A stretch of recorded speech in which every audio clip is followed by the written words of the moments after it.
Senator, katuwang tanong lang po, kung kayo daw po ay sakasakaling makipag one-on-one kay Klay Thompson ng basketball, ano daw po yung go-to move ninyo para matalo si Klay Thompson? Crossover po ba? Fall-away shot? Step back? Ano po yung gagamitin nyo against Klay Thompson? What's up YouTube, Manuel here and welcome to another video of Lifestyles and Sneakers. Today we're going to be going to the opening of the newest or the first Anta basketball store here at SM Aura. So let's go!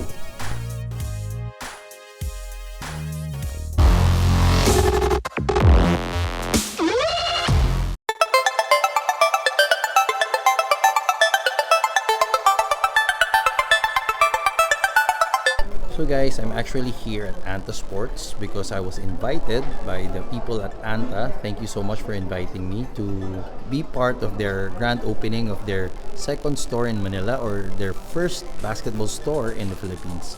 So we're here at SM Aura. So today is their grand opening, as I mentioned.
And of course, mga kababayan, the only 8-division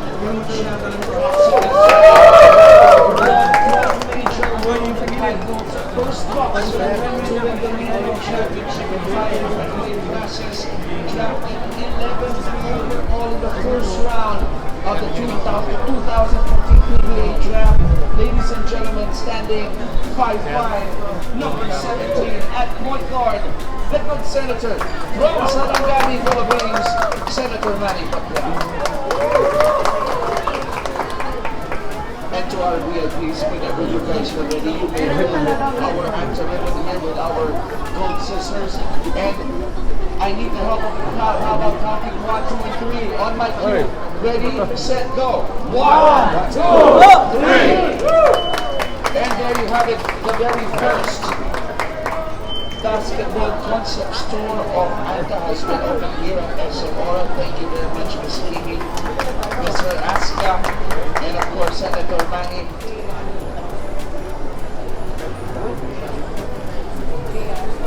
And we'd like to invite the Senator to have our very first basketball.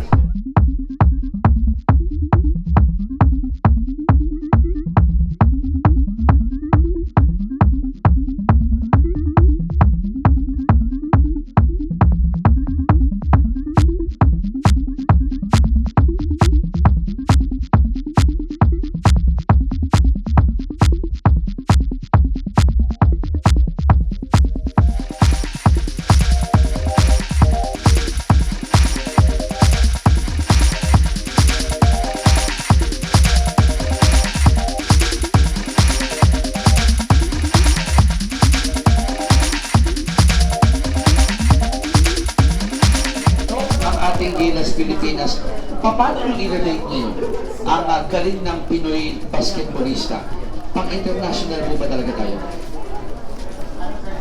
Hindi tayo pa international, basta yung players natin dito sa support and then making more of the, ang Pilipino talagang pag sinabi mong basketball talagang mababae, bata, maganda, talagang lalaki, puro basketball.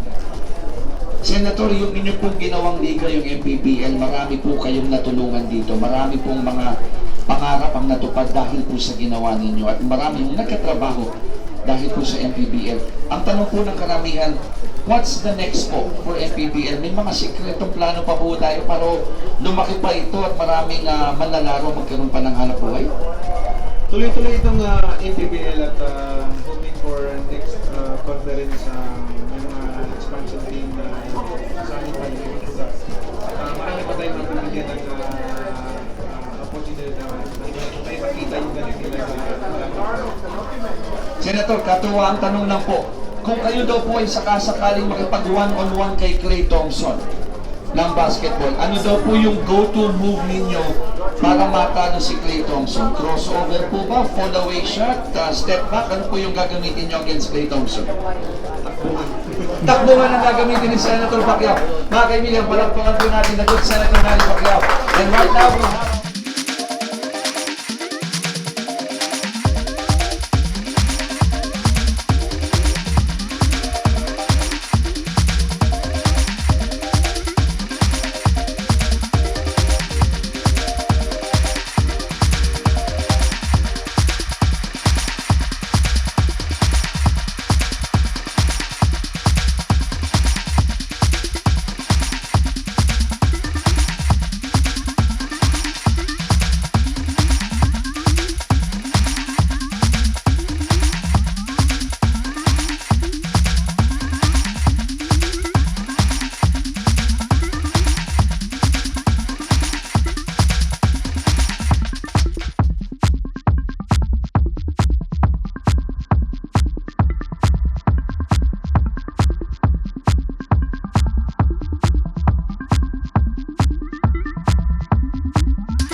So behind me is our good senator, Senator Manny Pacquiao, buying his 85.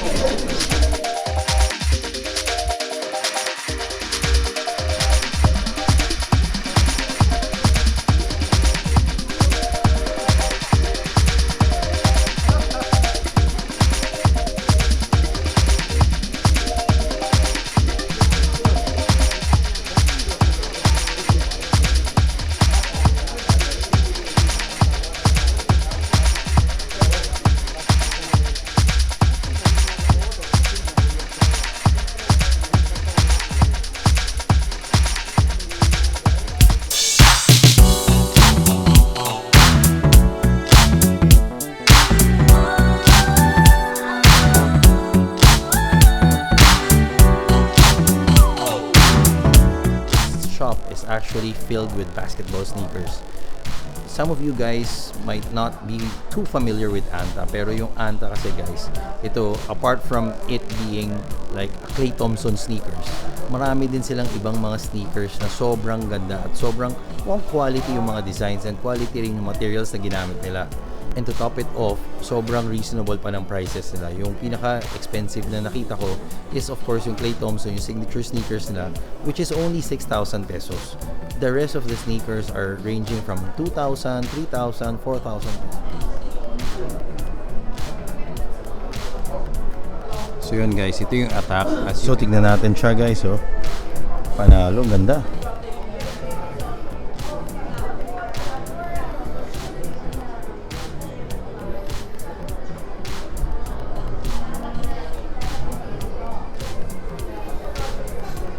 So guys, ang price nito is 4,095 pesos. So 4,000 pesos lang. Hindi pa to naka-sale ha. Ito yung retail price niya. Sobrang mura na niya guys. Pero kitinan nyo yung design. Ganda. Panalo yung design niya guys. Ito guys, this one caught my attention kasi napaka-colorful niya. Tapos nung hinawakan ko siya, napaka-soft nung kanyang midsole. So this one, I'm not sure what it's called. Pero ang price niya is ayun, no? 3,295 na lang, guys. Walang name. Hindi ko nakikita yung name niya. Low cut version. Panalo. Tapos sobrang soft talaga. Sobrang comfortable nito. Mukhang hindi tayo mapapaya sa pagka-comfortable nitong sapatos na to.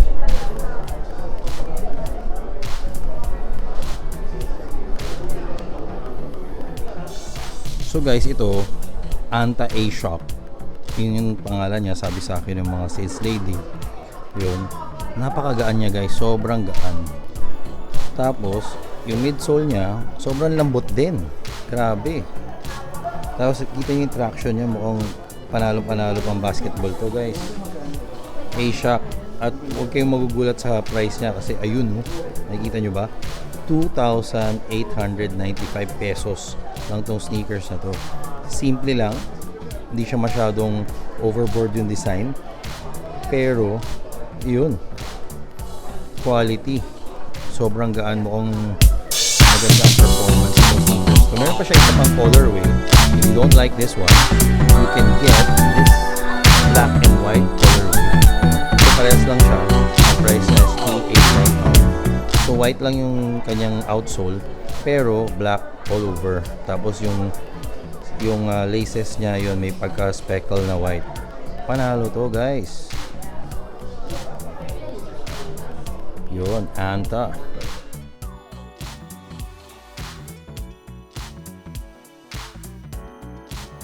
Box natin earlier, tawag dito yung Clay TSM, ito yung Clay Thompson 5, KT5. Tapos ito pa yung mga iba niyang colorway, ito yellow and red, or may pagka-orange siya. This one is white and yellow, and then dito sa labas ito naman yung Clay TSM ulit. So meron ng 3 colorways available here at Anta Sports. This is actually a basketball store ng Anta. So karamihan ng mga sneakers dito pang basketball.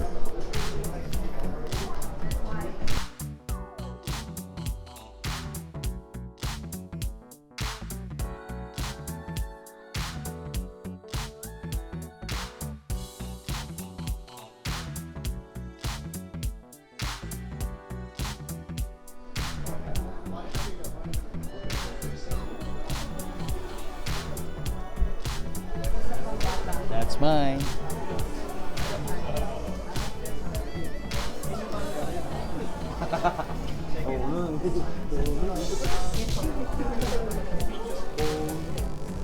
Senator, pwede ba sa likod ko? Sige, yung tip mo na yun.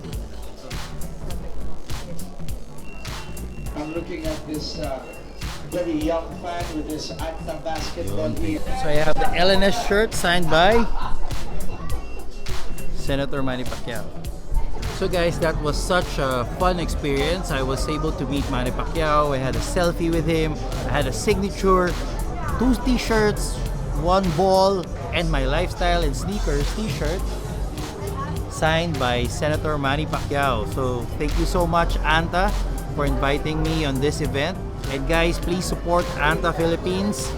They have a lot of fantastic sneakers, a lot of new sneakers. Quality is nice, very affordable, from 2,000, 3,000, 4,000 pesos. Their most expensive would be the Clay Thompson, which is only 6,000 for signature sneakers. Clay Thompson, that's a good price.